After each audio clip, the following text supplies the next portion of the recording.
tous à tous pour une nouvelle vidéo à la chaîne. Comme vous avez vu, la balisage Obsta de qualité bien sûr. J'en ai fait des vidéos sur les balisages Obsta, mais le problème c'est que j'arrivais pas à retirer la poupoule. Hein, bien sûr, c'était assez compliqué. Là, j'ai remis mon Arfil 1 en très bon état. Franchement, c'est impressionnant de voir ça. Alors, je vais vous montrer, mais je vais vous expliquer un petit peu le truc. Alors déjà, Obsta, la société Obsta qui font les balisages avions, là, tout ça, vous savez, les trucs rouges, sont basés à Reims, à côté de chez moi, à 25 minutes d'ici. Et donc, du coup, j'irai peut-être me renseigner, donc c'est un spoil. J'irai peut-être me renseigner pour me renfaire quelques-uns et pourquoi pas m'acheter une véritable poupoule, hein, neuve. Je ne sais pas ça coûte combien par contre. J'arrive là-bas. Ouais, je voudrais une poupoule Obsta rouge néon avec du liquide dedans. 4500 €. Non. Donc voilà un petit peu l'objet du délit. C'est petit, c'est très léger par contre. C'est très léger et donc du coup là, donc c'est une espèce de grosse broche comme ça. Alors vous allez me dire, oui, c'est pas possible. Comment ça se fait qu'il n'y a qu'une alimentation? Alors moi, je ne sais pas non plus pourquoi. C'est ça que je comprends pas. Pourquoi il n'y a qu'une entrée mais pas de sortie? Alors ça veut dire qu'en fait, il n'y a qu'une entrée. Ça veut dire que l'alimentation primaire et la sortie, c'est la culasse entière. Je suis pas sûr. Mais par contre, c'est quand même bizarre de se dire que ça, là-dedans, ça t'envoie une impulsion très puissante. Donc en fait, je vois qu'en fait, c'est simplement vissable, on dirait. Mais ça, voilà, donc c'est du Claude, hein, du véritable Claude, Made in France. Mais par contre, dans celle-là, bien sûr, c'est spécifique. Dedans, regardez, il y a un liquide. Alors dedans, on a un liquide, vous allez me dire, moi c'est débile, c'est de l'eau. C'est pas de l'eau, c'est de l'huile minérale.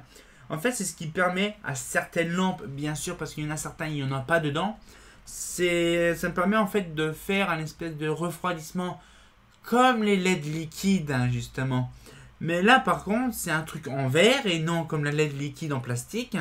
Et donc, du coup, on a une grille dedans. Je ne sais pas si vous la voyez, la grille. C'est une petite grille. Et donc, la grille, ça fait un peu comme un système de cage de Faraday. Au cas où s'il y a une parasurtension ou le foudre qui vient la taper dessus. Parce que ça arrive que des fois, les lampes, elles prennent un coup de foudre. Mais celles-là, franchement, elles sont en bon état. Ça fait plaisir. Et donc là, du coup, on voit le petit trait rouge pour dire que c'est du néon. Et je pense qu'il y en a eu comme ça qui ont existé en version verte, en fluo. Alors je ne sais pas, j'irai me renseigner s'ils n'ont pas des catalogues. Je pense que oui, ils doivent avoir des catalogues Claude de balisage. Faudra jouer ça avec eux. Mais par contre, ce sera très intéressant de voir ça. Bon, j'en ai déjà allumé une. Bon, pas les récentes, parce que moi j'ai pété malheureusement une. La seule qui fonctionnait, j'ai fait une vidéo dessus. Le pire, c'est que j'ai fait une vidéo dessus. Et je vous raconte l'histoire. Justement, je démontais toutes les les dernières générations. Je les ai tous ouverts pour les nettoyer. Et donc, du coup, c'est comme ça que j'en ai vu qui étaient foudroyés. On voit, pas ici, mais de l'autre côté, à l'intérieur, que tout avait pris cher. C'était surtensionné, c'était explosé. En fait, on ne le voit pas de l'extérieur, mais de l'intérieur, ça avait bien pris cher. Et donc, du coup, j'ai dit, bon, c'est rien. C'est un bloc rempli d'époxy, de résine. Et donc du coup c'est un bloc rempli d'époxy. Et puis c'est tout, il y a le crocheton qui va dedans. Oui, pour les deuxièmes générations. Mais les premières générations, non. Donc du coup je démonte la première génération, celle que j'ai fait une vidéo où je l'allumais. Et finalement, oh t'inquiète, ça passe. J'ai dit bon, je vais l'ouvrir, je vais le nettoyer. Je sais pas pourquoi, j'ai fait le con ce jour-là. Je tire un peu fort, parce que c'était déjà chiant déjà de faire les autres, parce que c'était un espèce d'enclipsage bien spécifique, un espèce de brochement assez comme les prises. Eh ben non, j'aurais dû jamais le faire. Eh ben en fait, j'ai arraché l'entièreté des supports de fil qui tenaient le balisage. Non, c'est-à-dire que le balisage que je vous ai montré en vidéo il y a un moment, poubelle, fonctionne plus. Je suis désolé. Mais franchement, ces poupoules-là, donc voilà, donc c'est des lampes. Je ne sais pas ça coûtait combien à l'achat des lampes comme ça. Bon après ça devait pas coûter non plus une blinde, mais bon je ne sais pas. Alors bien sûr on sait que le néon de base ça fonctionne sous une grosse tension. Bon, on sait très bien que c'est pas du 220 volts parce que sinon c'est pas possible. L'arc ne serait pas assez puissant pour faire l'alimentation. Je ne sais pas franchement ça fonctionne comment une balisage Obsta parce qu'en fait la lampe Ce qui est lourd, c'est ça.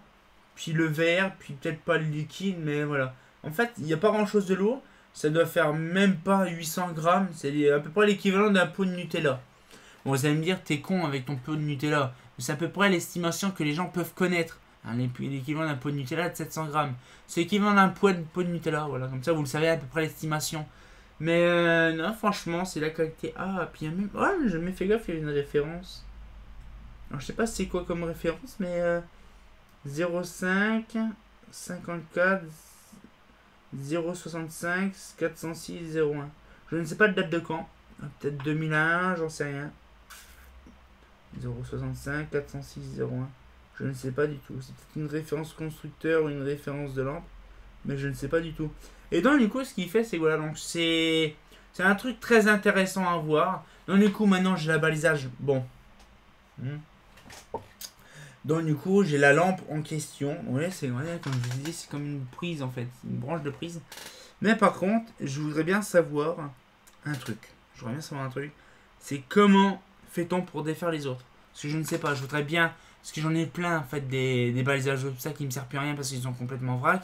De récupérer toutes les poules. Hein, et puis de faire une petite collection de poules. Comme ça, ce serait très intéressant de leur montrer.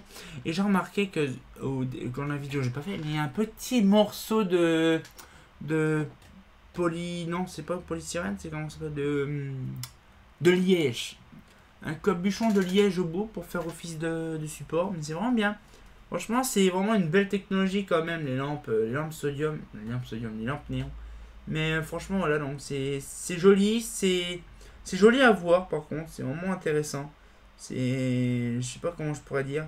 Par contre, déjà, genre, ah oui, d'accord. Ok. C'est croisillonné, c'est pas ok. Parce que je crois qu'il y avait des croisillons, non, même pas. Non, c'est vraiment des grilles. Mais voilà, donc je vous retiendrai au courant dans dans une prochaine vidéo. Le prix que ça coûte, une balisage obstacle comme ça, ou l'ampoule, bien sûr, la lampe de ça, parce que j'aimerais bien savoir ça coûte combien. Et pourquoi pas s'en acheter une, ce sera très intéressant. Donc on se retient au courant pour une nouvelle vidéo, et comme de bien entendu, dites en commentaire ça coûte combien, comme ça je vous donnerai le juste prix. Ah c'est pas faux.